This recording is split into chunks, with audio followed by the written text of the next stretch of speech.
Hello and welcome to this video, and this video is going to be called, or to be more accurate, ask the question, is Pink Floyd prog? Why am I asking this question? Because on my channel, every time I include Pink Floyd in a top 10 greatest albums or most important bands or whatever, I get quite a large number of people saying categorically that Pink Floyd isn't prog. So I'm going to sort of refute that basically, because I don't think it's true. I think they are prog, and I think that points to a problem that progressive rock has in the way that it sees itself, which I also want to address. And this may or may not, but although it probably will, bring in the whole issue of the fact that it's the 50th anniversary of Dark Side of the Moon this year, and there's going to be another great big reissue of that.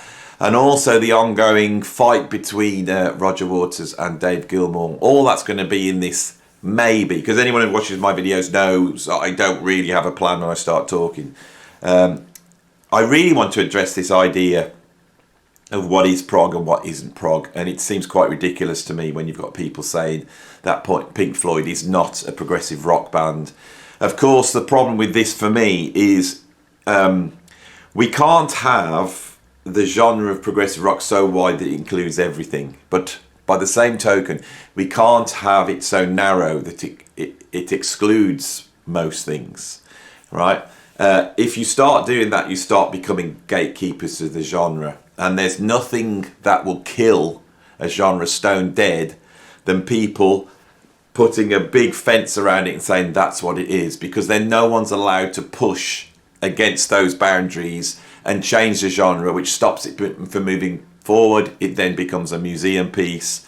And of course, this is doubly ironic when we're dealing with a genre called progressive rock, where one of the inherent qualities of that genre is that you are pushing against the boundaries of what we expect popular rock music to be, or popular music to be. So there's a whole bunch of issues that go way past Pink Floyd that I thought would be interesting to talk about. Now, if you go back to my history of progressive rock in 60 albums videos, on the first one I brought out a concept called the Progometer.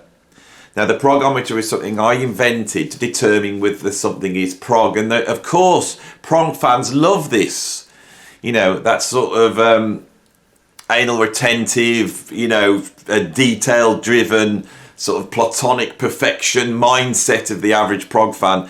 Loved there to be a set of rules, and people said, you've got to do this more, you've got to do this more. So what this is, it's 10 attributes that we can ask whether a band's got. They're all attributes that I have argued are associated with progressive rock, and then because there's 10, we can mark it out of 10, and then that gives us a percentage of how prog an artist is. Of course, this is absolutely ridiculous and silly.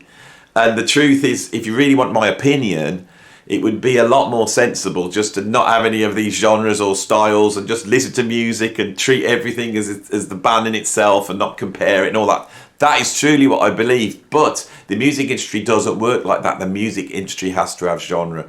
That's how you sell stuff to people. That's how you perceive it. You know, so you go, I'm a fan of these bands. They're under the banner of prog. So send me some more prog. And it's essential that we have that, you know. I have learnt this to my peril, because in my small history as a musician, if I've become known for anything, I've become known for playing with progressive rock bands. And now it's virtually impossible for me to do anything else. If I was to form another band, like a reggae band, then it would be like starting from scratch. I have to work within the genre. And I do work within the genre.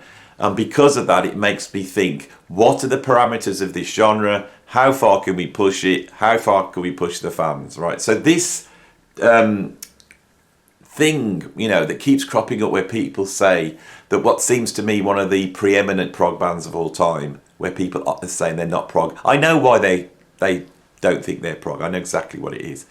But we'll get to that in a minute. Let's have a look at my 10 attributes. Let's launch the Progometer on Pink Floyd, shall we, and see what score we get. So I've got the Progometer here. You can't see it. You don't want to see it. It's a terrifying looking device. I have it just down here to the right here. Oh my God. It's like a cross between a Wagnerian film set and HAL.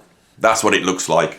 And I've switched it on, and we're going to start with the first attribute that I think progressive rock tends to have. And the first one is the use of long form compositions, using non-pop song structures with classical forms, often classical forms, and stylistic or genre changes. This is a really interesting thing about prog, is that it's harder to define, because one of the stylistic things of prog is that you can play any style of music you want, you know, so it's very hard to nail it in terms of it's got distorted guitar, or, you know, it's got funky, choppy, rhythmic guitar like funk, or, you know, you've got a heavy bass line that you don't play on the first beat like reggae, and all these things that you could determine another genre. We don't have with prog, but I think this is sort of one of the major things that we could determine prog with. Now, of course, all classical film music is long form compositions. It fulfills all this, and classical music is not prog. If we listen to John Coltrane or Miles Davis, they've made songs that are whole side long. Steve Reich, Philip Glass, they make long form compositions, but neither of these are prog. But it's an attribute. So we've got 10 attributes here, you know. So if you only get one of these, you'll get 10% prog. You are 10% prog. You see how it works? Now, in terms of Pink Floyd, my God, have they made some long-form compositions using non-pop song structures and using classical forms with stylistic changes within them. Echoes, Atom Heart Mother, and a whole host of other tracks. So I'm definitely going to give them a point to that. So there's a point there. Number 2, rock music, popular music grows out of Afro-American music.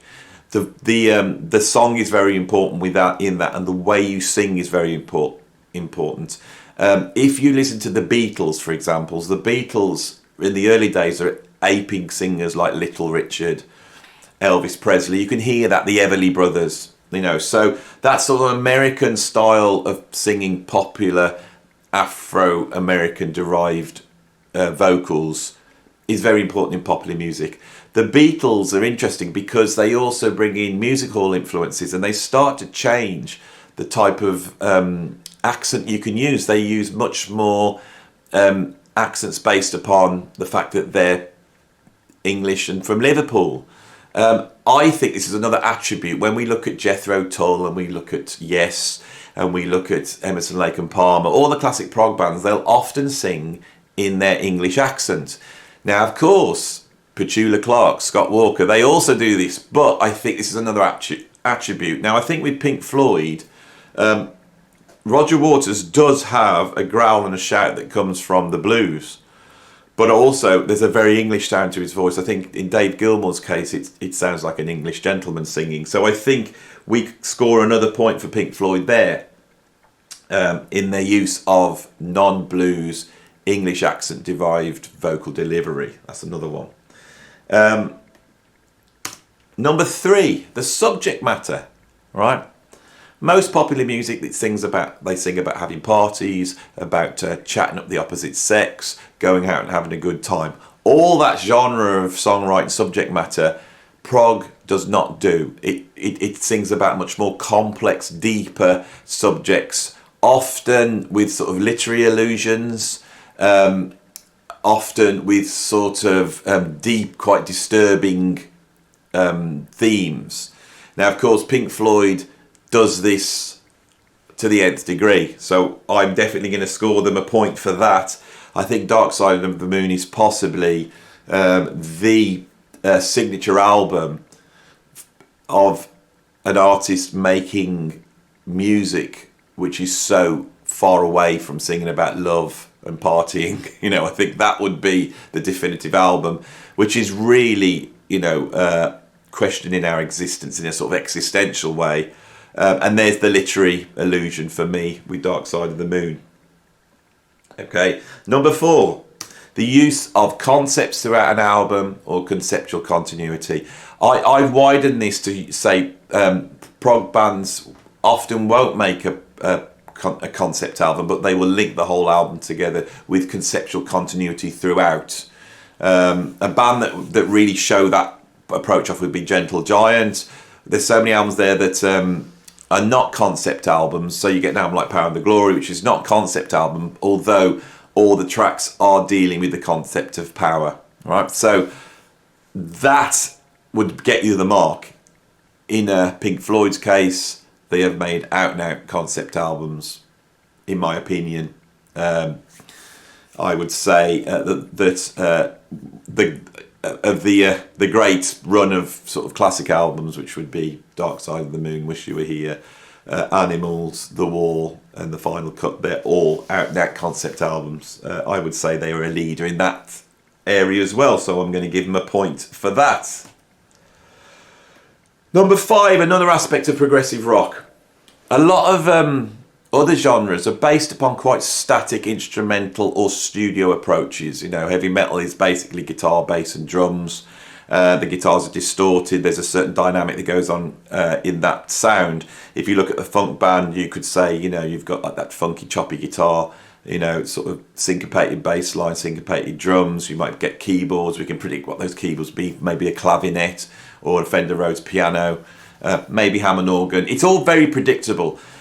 Progressive rock is different in that integrate into the approach of progressive rock is the idea that technology plays a huge part in the creation of the music. And there's two worlds here. The one is the use of synthesis and then later on sampling and all that type of stuff. And the other one is the use of the studio, multi-tracking and being able to assemble albums through the multi-tracking studio process. So I think, again, Pink Floyd are just leaders in this area, absolute leaders. I think after the first album, we see a number of albums where the main subject is their exploration of the recording studio and what it can do, and the exploration of synthesis and technology and what it can do. They lead that way, opening up the doors for bands like Tangerine Dream later on. By the time they get to, say, Dark Side of the Moon, we're seeing really advanced use of technology, not only in the way they're integrating found sounds, spoken word, music concrete, synthesis experimentation, but also the use of sort of holophonic recording, you know, three-dimensional recording. All of that's going on. So Pink Floyd score a big tick for that one as well for me. Right, so we now get on to number 6. This is the use of odd time signatures and complex rhythmical structures. This is a feature of Yes, it's a feature of ELP, it's a feature of Genesis, Gentle Giant. Now, here is something where I'm going to be fair here and not give Pink Floyd a point to try and show that I'm being as objective as I can. Of course, Pink Floyd fans who do think they're a prog band are going to say like their biggest track in history, Money, is in 7. It uses an odd time signature and all that sort of thing. And I'm sure the real experts in Pink Floyd will be able to point out other tracks where they use a high level of rhythmical sophistication. But on the whole, I don't think it's something they do. I think it's one of the reasons why they are one of the biggest bands in the world, because the timing, the basic pulse is quite predictable for the normal listener. It doesn't throw the listener off. And so I'm not going to award a point for that one. For number 6, I'm going to be fair. I could put half a point in for Money, but I'm not going to. Okay. Number 7, the use of fantasy imagery and fantasy themes, or the use of science fiction themes and science fiction ideas in the music. You know, so straight away I could point to, you know, Set Controls to the Heart of the Sun, which you know, I could never see, you know, Chuck Berry or the Everly Brothers placing themselves in a spaceship which is on self-destruct. I just can't see that theme arising in their music. There is so much use of that sort of imagery, not only in the subject matter but also in the artwork and presentation of their albums. So they get a big resounding point for that. Okay, number 8, musical complexity, instrumental virtuosity. I don't think that Pink Floyd are known within the prog world as being virtuosos, right? We could argue that the use of, you know, extended guitar solos and Dave Gilmour's, you know, incredible feel and touch that he has on guitar, which has become the standard for people what people describe as expressive guitar playing. I think we could give half a point here, but I'm going to be fair and say no. And I think this is the reason why certain people don't class them as a progressive rock band, because all they see progressive rock is just being tricky, hard to play. It's as simple as that. That's their rule. I think all the people who are saying Pink Floyd aren't a prog band, 90% of them are just going, yeah, well, they can't play like Yes, they can't play like Gentle Giant. They haven't got that virtuosity. That is, they are only appreciating the skill aspect of progressive rock. I will get onto that in a minute. I will deal with all of you who think the progressive rock is just clever rock that's hard to play. All right? But I'm not going to give a point to that. Number 9. My second to last attribute is the use of improvisation to extend the form. You know, we have long form compositions. Some progressive rock groups don't use that much improvisation, but they often will use improvisation to write the music. They will jam in the studio to write the pieces. I would think Genesis and Yes are an example of that. Also the band IQ that I played in, there was very little improvisation in IQ, but when we wrote the album it was entirely jammed together in the studio. Really interesting approach. In a band like Gong or Soft Machine or Hatfield of the North, we start to see a lot more improvisation, and improvisation not only is just solos. I mean, it's not just the use of improvisation. You know, most heavy rock bands will have a guitar solo in. I'm on about using improvisation to extend the form, jamming on certain ideas. It's something that Led Zeppelin would do live. That use of improvisation to extend form.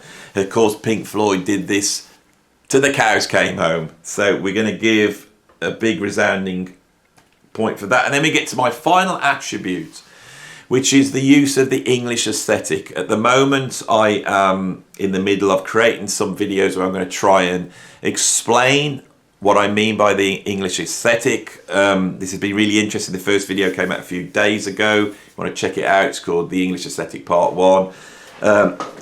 It has created a large amount of people saying, I know exactly what you mean, Andy. I know. I've always thought this and no one's ever voiced it. The fact that if I think of Elgar and Shakespeare and Lewis Carroll and the Goons and Monty Python and Led Zeppelin and the Sex Pistols, that they're all joined together by this thing that is really hard to put into words. That's what I mean by the English aesthetic. I've also been accused of being a colonialist. I think people think I'm sort of some jingoist championing empire, which of course anybody who watched the video and listened to what I was saying, the point I was making is that hidden esoterically within English art, not English history, within English art, are these things that undermine and challenge totalitarian and authority and empire and jingoism.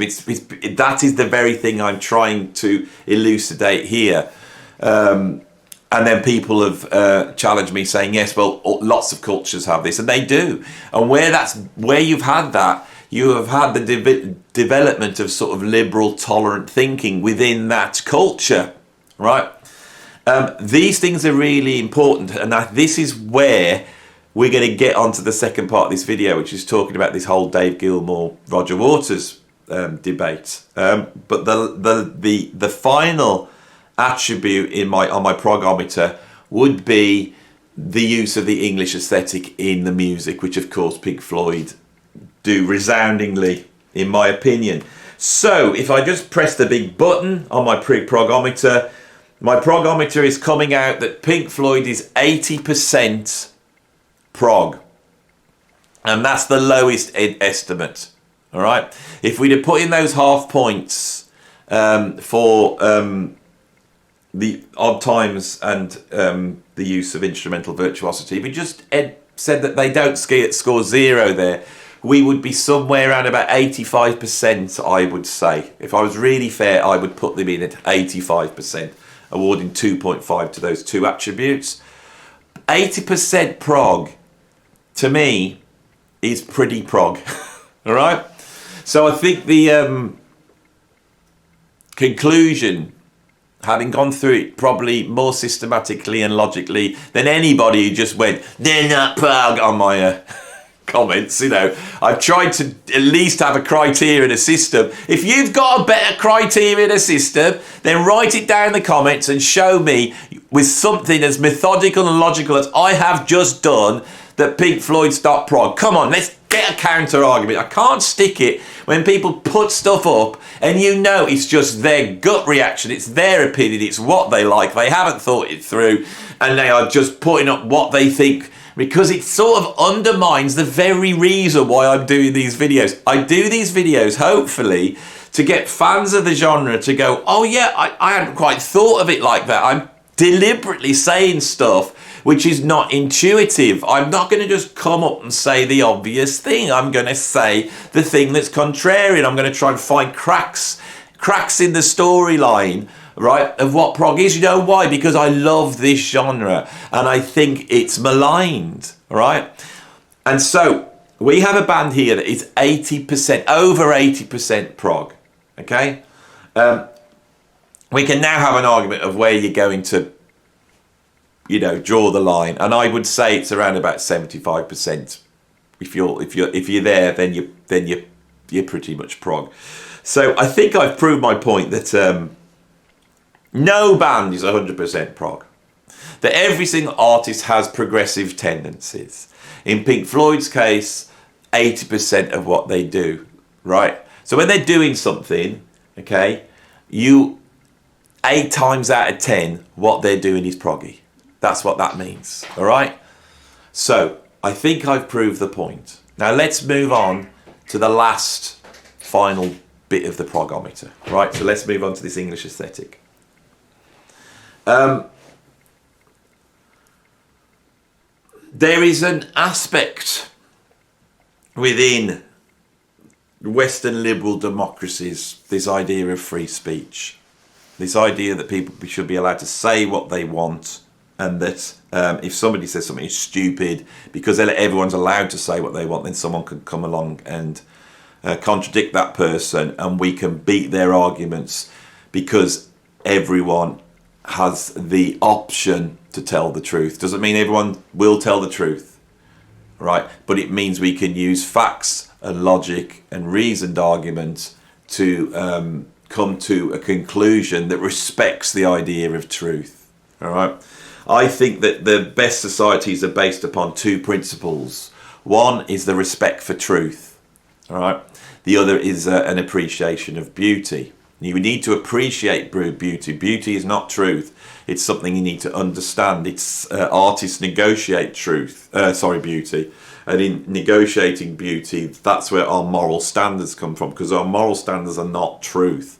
They are the collective opinion about what we find beautiful, fundamentally.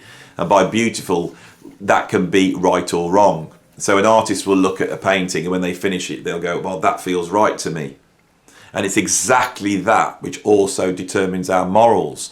Now, as I say that, there's a whole bunch of people out there, especially anybody who's attached to any sort of dogmatic ideology that thinks their moral code is coming from somewhere else, you know, a strict set of rules, a bunch of theoretical concepts, or a spiritual entity, God or whatever. If you believe that your morals are coming from there, you're going to find that really difficult to deal with. I don't believe they do. I believe human beings negotiate morals, and I think they do it in the realm of art. It's human beings decide whether something is right or wrong, and the whole history of debate has shown that. Where dogmatic ideologies have taken place, and we see this with Nazism, we've seen this with Marxism, and I believe we're seeing this with a certain aspect of identity politics at the moment, where an ideology is held on so tightly that people cannot shift, and then cracks start to appear. Now, the intentions of people who set up these ideologies are often very, very commendable. You know, the Marxists who wanted to get rid of, you know, sort of inherited wealth and, you know, a sort of bourgeois control of the means of production, so everybody could have wealth. You know, that's a noble ideology. The trouble is that when you try and force these ideologies, the cracks start to appear. In most 20th century communist countries, the cracks have been the realization that the masses can't actually control that. You have to put someone in place to oversee that, and the only way that they can oversee it is through totalitarian control of society. And then if you create a totalitarian control, there will people who will disagree with you. And this is the whole point here with this Pink Floyd, Roger Waters, Dave Gilmour debate. You know, people will dislike what is being said, and rather than argue against it, they will try and act upon that in a totalitarian way and just try and shut that down so it isn't said. Right? This could be said because you've crossed some sort of heretical line in the sand, or because you've questioned the dogma, and the dogma has been decided that it's correct and cannot be questioned. This is something that I think is really dangerous. I think our morals have to be negotiated. So if you're thinking I'm going to come down on the side of Dave Gilmour or Roger Waters, I'm not. But what I am going to celebrate is the fact that the debate is happening. All right? Roger Waters comes from an era which is now 50 years old. All right? It's the very attribute that drove progressive rock. Right? And he truly believes that he is entitled to his opinion as an artist. He is entitled to discuss his opinion, and he expects there to be a debate. Right? Now, whether some of this stuff he is saying is true or not true, or whether it's correct, that discussion needs to happen. Okay? Now, one of the things I felt with Dave Gilmour's partner's response is that they weren't trying to shut him down by arguing with what he had said. They were calling him names. And I'm sure more recently, Roger Waters, you know, in his critique of Stuart Maconie's article that has recently come out, where he's complaining that that's not true, that counter-argument is different to me. So, what do I mean by this? I'm not going to say whether Roger Waters is right or wrong.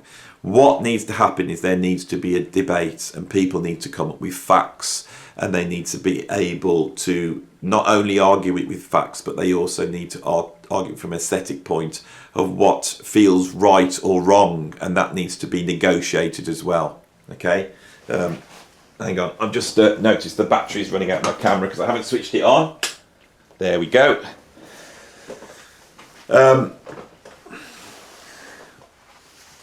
So, yeah, just calling someone a misogynist, calling someone anti-Semitic, these have become the ways that people will try and undermine somebody's position by calling them names that we have decided makes them persona non grata, as some of those things are mentioned. Okay? I don't think that's the way to approach this. More recently, Gilmour's accusations to Stuart Maconie that the facts of his article aren't correct, with evidence to try and back that up. He may well be wrong. I don't want to get into that. But there's a discussion we can have. We need to keep the argument in that realm. But what's interesting to me is I will argue that Roger Waters has the right to say what he wants to say. Gilmour has a right to say what he wants to say. And what's interesting here, with it being the 50th anniversary of Dark Side of the Moon, is the argument over the legacy of that album.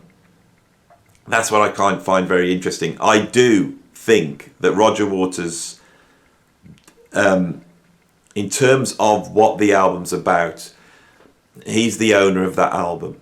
He's come out recently and said that the guitar solos that Gilmour's played in Pink Floyd are some of the greatest guitar solos in rock. I would agree with him. I think there's a genius there. There's an instrumental genius. Richard Wright's love of jazz and modal jazz and Miles Davis, those piano parts that come in, that's so important to the music. Nick Mason's beautiful drumming. You know, Nick Mason's not a virtuoso drummer, but his drumming is also always so controlled and beautiful sounding. All those elements make Pink Floyd albums the masterpieces they are. But with the Dark Side of the Moon, you do feel that you are listening to the existential desperation of Roger Waters' worldview, right? Without that, the album is nothing. Without having that, the album would just descend into being some sort of middle of the road Muzaki dad rock, which I think is where Pink Floyd went as soon as Roger Waters left. So I'm going to champion then the fact that Roger Waters pretty much, you know, on the classic albums that came out in the 70s, there's a strong argument that he is very important in what makes those classic albums. And that is, of course, the subject matter and what the albums are about, right? This is something that's really, really important. Progressive rock is not fundamentally about playing tricky music that's hard, you know, jumping through technical hoops and they're difficult and we're all supposed to sit there dribbling going, oh my God, they're musical geniuses, because they're not. They're just very good musicians. If you went into the average symphony orchestra, you would find a whole host of musicians that are equal, if not better, than the average progressive rock musician. Let that be said. If you went into any jazz quartet, you know, there's students coming out of jazz colleges at the moment with more virtuosity than anybody in the progressive rock bands of the 70s, right? If we are going to reduce the worth of these bands down to just technical ability, we miss the point. That's not what it's about. The things that make these records great is what they are about. And I think Roger Waters' argument that Dark Side of the Moon was his artistic vision, I think is correct. Now, should he now remake that? Right? Absolutely not. Because it denies the importance of the input of all the musicians of the band, right? Now, I've played in a number of bands. This is always the fundamental argument when you're in a band. And the reason for this is because what makes a song can be argued. That the attributes of what make a song can get pulled apart. We see this in copyright law, you know, court cases all the time. You know, what makes a song, right? Now, I think the answer is everything makes a song, okay? Whoever comes up with the riffs, the chords, whoever writes the lyrics, whoever then engineers the track, you know, where they put the microphones, the sound of it, the musicians involved, everybody's input, the producer, everything. All of that plays a part in making a great song. Right? Music is not made by individuals. Even Mike Oldfield, who's made Tubular Bells all on his own, did not make it all on his own. He had other people there working with him. Right? So much music now can be made by people on their own in their bedroom. And what do we see? We just see the worship of perfection, because that's what they get embroiled in.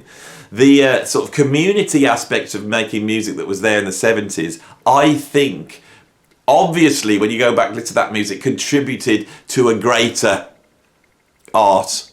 Okay, so everything's involved. Now, the problem with bands is once there's any success, the bands will then start to look at the way the business works. Now, in terms of copyright, if you've written a song, 50% of that song is the music and 50% of that song is the lyrics. So whoever writes the lyrics, in terms of the way copyright sees it, the lyrics is 50% of the song. That's half the song.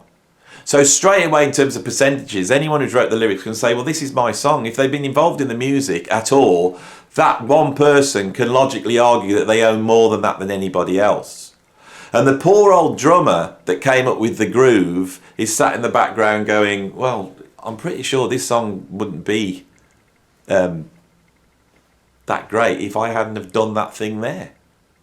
You know, it's like there's so many examples of this. If you take Led Zeppelin, okay, if you play Rock and Roll by Led Zeppelin, you have to play that drum intro that John Bonham stole from the guy that played with Little Richard, right? That guy, that Little Richard drummer, owns a little bit of that tune.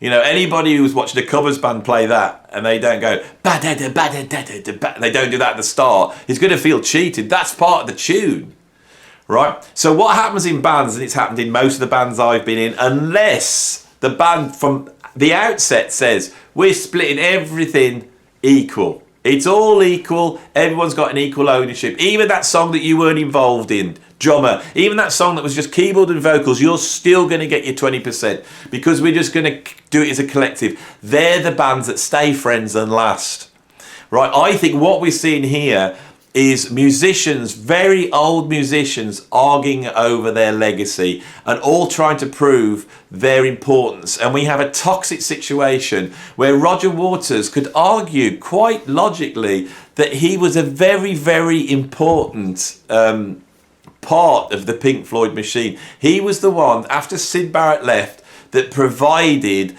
the guts, the flavour, the vibe that made those albums so celebrated 50 years later, right?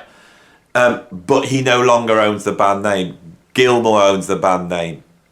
Okay, so Dave Gilmour's going, I'm Pink Floyd. So what this is it's a bit of, I'm Pink Floyd, no, I'm Pink Floyd. That's what you're really seeing here. And it has nothing to do with these things of, you know, whether someone's anti-Semitic or misogynistic or whether Dave Gilmour's guitar solo is the best. It's got nothing to do with that. We're seeing the age-old argument that happens when you're in bands, you know, and it comes from this unequal distribution of the legacy of that band. Okay? It's really odd for me. If you take a band like Led Zeppelin, John Paul Jones could be a bit miffed because his input into that band is somewhat seen as slightly less to Jimmy Page, Robert Plant and John Bonham. But those three are legends. And nobody would argue that John Bonham isn't integral to that sound.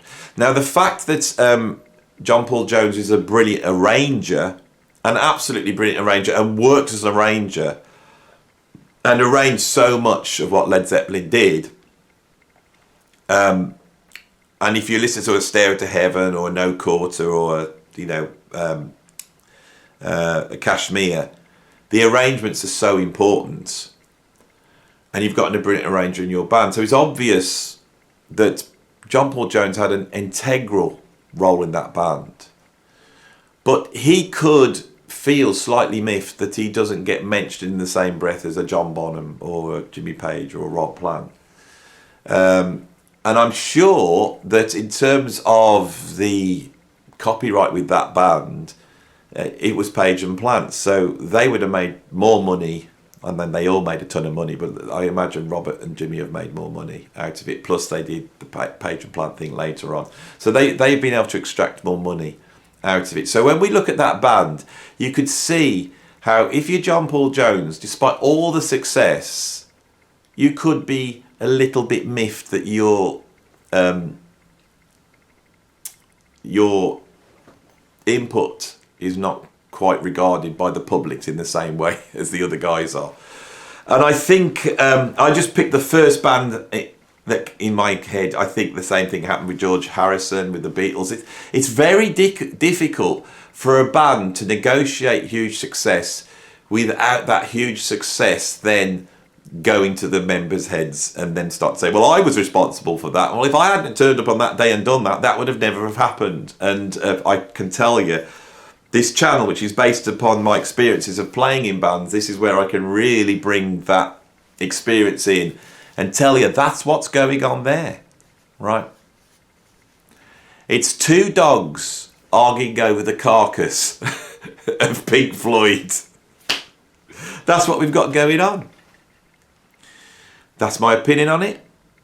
So anyway, I think I've got to the end of this video now. I think I've said what I wanted to say about this. I did manage to cover all the areas I wanted to do. You know, it's a bit a strange video. Again, we've questioned the very essence of what progressive rock is and what the legacy of this genre is. please, prog fans, this is an incredible genre. Don't throw the baby out with the bathwater, okay? Bands that obviously got a huge percentage of progginess in them, judging by Progometer, don't try and cast them out just because they don't fit into your narrow view of what progressive rock is. Allow those bands in, because these bands have changed the culture, and it would be wonderful if there was a line for young listeners, music fans, to be able to find these bands. Okay? I teach young people all the time. They grow up, they listen to the Foo Fighters, they listen to Red Hot Chili Peppers, they listen to Blink-182, and it's very easy to find their route from that to bands like Black Sabbath and Led Zeppelin and Queen. You know, that happens almost instantaneously, because rock music, heavy rock music, opens its arms to all of that. And it's, you know, metalers will say Sabbath are a metal band. You know, that's where we come from, and they're proud of that, and they champion that. So many bands today have their roots in these progressive rock bands we love. Okay, a band like Radiohead, which is a huge band.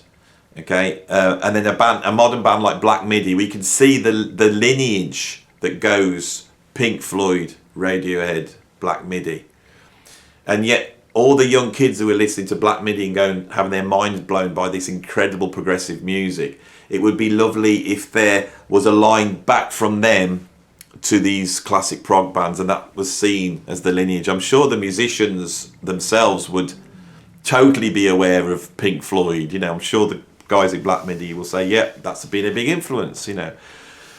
It would be lovely for prog to be able to open its arms to that and see what it's given birth to. If we've got progressive rock bands that are so quick to even kick Pink Floyd out of the genre, that's quite a scary thing. Anyway, I'm definitely at the end of the video. Thanks for watching. Please like it. Please subscribe if you want more stuff like this. If you want to really go down deep, I've got a ton of content over at my Patreon, and the Patreon link's down there. So please come over and join us there. And, you know, nobody's watching over on Patreon, so I could get even more deeper into this. There's certain things, certain areas I don't want to get into in public, you know. It's sometimes you need to, you know, just shut the doors and say what you really think. But I've tried my best to say what I think. I think I've pushed, I'll have upset at least 50% of the people who watch this channel now. But look at my face, there's a little grin. Look, this is all fun. That's the thing that's great about art. It's all fun. It's the area where we can discuss value, beauty, quality in a safe space where it doesn't hurt anybody, right? So if you're into that, please subscribe, follow the channel, and I'll be on another video soon talking about similar stuff very soon. Very soon I will. Thanks for watching. Bye. I can't find the button. That's the first time that's happened. I'll say that again. See you soon. Bye.